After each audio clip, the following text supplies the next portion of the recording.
Al hablar de retroalimentación, estamos hablando de un mecanismo de control. Y un mecanismo de control tiene como objetivo supervisar, regular y corregir una actividad o proceso. En fisiología humana existen dos tipos de retroalimentación, una negativa y otra positiva. Y se diferencian, o la principal diferencia es la manera de corregir. La retroalimentación negativa siempre va a buscar el equilibrio, siempre va a buscar regular lo que está alterado. A diferencia de la retroalimentación positiva, que siempre va a buscar el cambio, no va a buscar el equilibrio.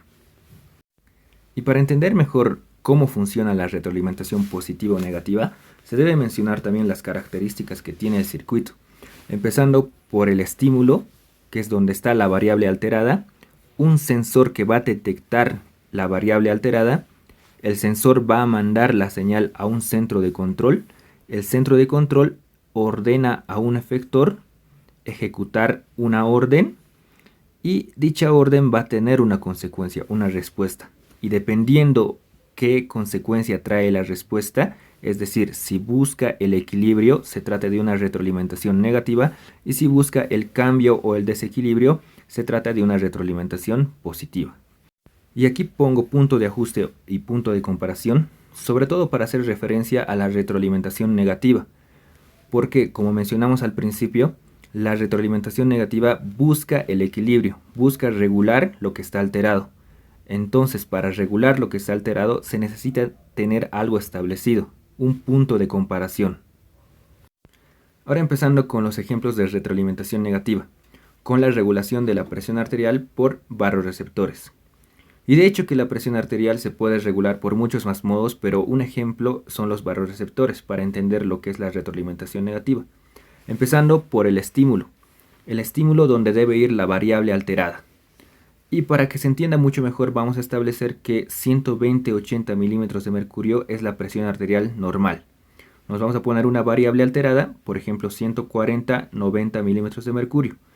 Este estímulo, esta variable alterada, va a ser detectada por un sensor, que son los barorreceptores, que se encuentran en la bifurcación de la arteria carótida y el callado de la aorta torácica. Este sensor va a ser detectado por el centro de control o va a mandar una señal al centro de control, que se encuentra en el hipotálamo. El hipotálamo va a tener el punto de ajuste, el punto de comparación, el que dice que 140-90 milímetros de mercurio no es normal y que se debe reducir a 120-80 milímetros de mercurio. Entonces manda una orden a unos efectores que son el corazón y los vasos sanguíneos, donde se tiene como resultado que el corazón disminuya su frecuencia cardíaca y los vasos sanguíneos se dilaten. La disminución de la frecuencia cardíaca y la vasodilatación tienen como respuesta la disminución de la presión arterial. Es decir, que la respuesta que tiene todo el circuito de retroalimentación negativa va a contrarrestar al estímulo inicial, porque volvamos al principio. Dijimos que el estímulo es 140-90 milímetros de mercurio. Y gracias a todo este circuito volvemos, por ejemplo, a 120-80 milímetros de mercurio. Es decir, que estamos contrarrestando al estímulo inicial. El ejemplo mencionado se trata de un estado de hipertensión, 140-90 milímetros de mercurio. Sin embargo, también ocurre en estados de hipotensión. Por ejemplo, nos vamos a dar un número de 90-60 milímetros de mercurio como estímulo. Este estímulo va a ser detectado por un sensor, los barorreceptores van a enviar una señal al centro de control, el hipotálamo, y a diferencia del estado de hipertensión que tenía como objetivo disminuir la presión arterial de 140-90 a 120-80, en este caso de hipotensión tiene el objetivo de aumentar la presión arterial de 90-60 a 120-80. Entonces el centro de control envía una orden a los efectores a que el corazón aumente su frecuencia cardíaca y que los vasos sanguíneos se contraigan.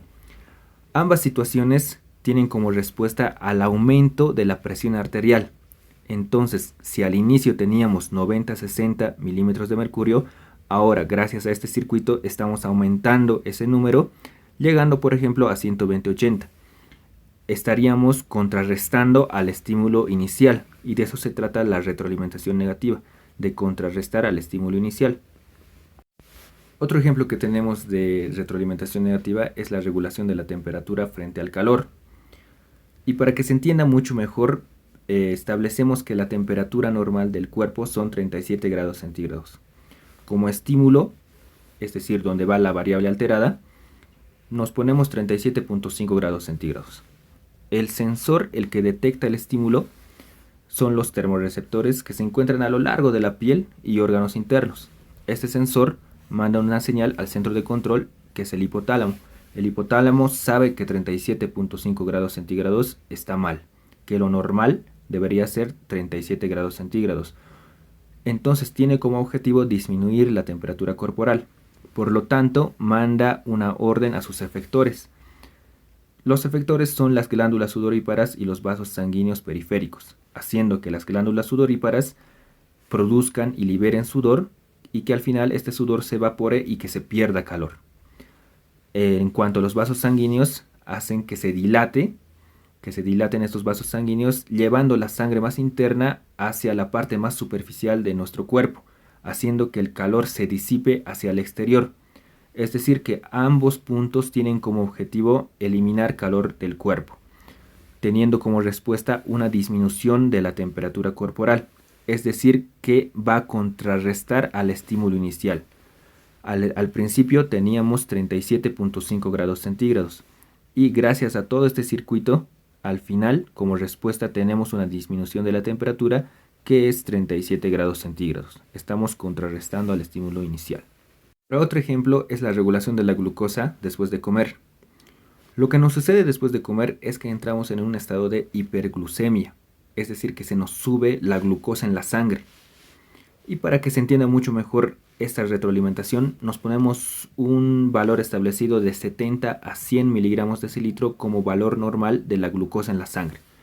Entonces, como estímulo, nos ponemos 130 miligramos de decilitro. Este estímulo, 130, es detectado por un sensor, que son las células beta del páncreas. Este sensor, el que detecta la glucosa excesiva en la sangre, también funciona como centro de control. Es decir, la célula beta funciona como ambos. ¿Por qué? Porque como centro de control manda una orden a los efectores, que son las células del cuerpo y el hígado. La orden tiene como objetivo disminuir la glucosa de la sangre, que lo hace a través de la insulina. Por su parte, los efectores, los que ejecutan la orden, empezando por las células del cuerpo, sobre todo las células del músculo esquelético y del tejido adiposo, prácticamente abren sus compuertas para que entre la glucosa y que sea utilizada como energía. Por su parte, el hígado agarra esta glucosa excesiva del plasma sanguíneo y la almacena en forma de glucógeno, es decir, una reserva de energía que va a ser utilizada cuando el cuerpo lo necesite. Ambas respuestas que nos dan las células del cuerpo y el hígado tienen como objetivo disminuir la glucosa en la sangre. Es decir, si al principio teníamos 130 miligramos de decilitro, gracias a todo este circuito se disminuye ese valor, supongamos a 85 miligramos de decilitro. Entonces estamos contrarrestando al estímulo inicial, retroalimentación negativa. Ahora vamos con ejemplos de retroalimentación positiva. Sin embargo, antes quiero recalcar que la diferencia principal entre ambas retroalimentaciones es la manera de corregir. Por lo tanto, el centro de control que en la retroalimentación negativa tenía como objetivo regular y buscar el equilibrio, contrarrestando al estímulo inicial, en este caso de la retroalimentación positiva, el centro de control no tiene ese objetivo. Ya no tiene el objetivo de buscar el equilibrio, de regular, de arreglar. Algo sobre la retroalimentación positiva que debemos saber es que concluye con un evento final. Es decir, que algo debe pasar para que termine, para que concluya. Inclusive Guyton menciona que muchas veces esta retroalimentación positiva puede funcionar como un círculo vicioso, siendo desventajoso para el cuerpo humano. Entonces empezamos con el primer ejemplo de retroalimentación positiva, que es el trabajo de parto. Lo que sucede en el trabajo de parto en una primera instancia es que existen contracciones. Dichas contracciones hacen que el feto descienda y al descender presione el cuello uterino. Y esta presión que ejerce el descenso del feto en el cuello uterino es el estímulo inicial de este circuito. El sensor es el cuello uterino. el sensor manda una señal al centro de control, que es el hipotálamo, y el hipotálamo ordena a un efector, que es el útero, a que se contraiga más fuerte y de manera más frecuente. La orden la hace a través de la oxitocina. Estas contracciones más fuertes y más frecuentes hacen que el feto descienda aún mucho más, presionando aún mucho más al cuello uterino, amplificando el estímulo. Y es ahí donde radica la diferencia entre una retroalimentación positiva y negativa. La positiva aumenta o amplifica al estímulo inicial. ¿Y cómo termina esta retroalimentación positiva, el trabajo de parto? Con el nacimiento del bebé. Otro ejemplo de retroalimentación positiva es la cascada de coagulación, que empieza con la ruptura de un vaso sanguíneo o vasos sanguíneos y la exposición de fibras de colágeno. Para tomar como ejemplo un pequeño corte en el dedo. El estímulo inicial es justamente la exposición de fibras de colágeno. El sensor, el que va a detectar el estímulo, son las plaquetas que están circulando alrededor de la lesión. ¿Y cómo la detecta? En la membrana de la plaqueta existen receptores para detectar. El sensor actúa a su vez como centro de control y efector. ¿Por qué? Una vez que detecta el estímulo, se ordena a sí misma adherirse a la fibra de colágeno expuesta. Al ordenarse, actúa como centro de control, y al adherirse, ejecuta la orden, actúa como efector.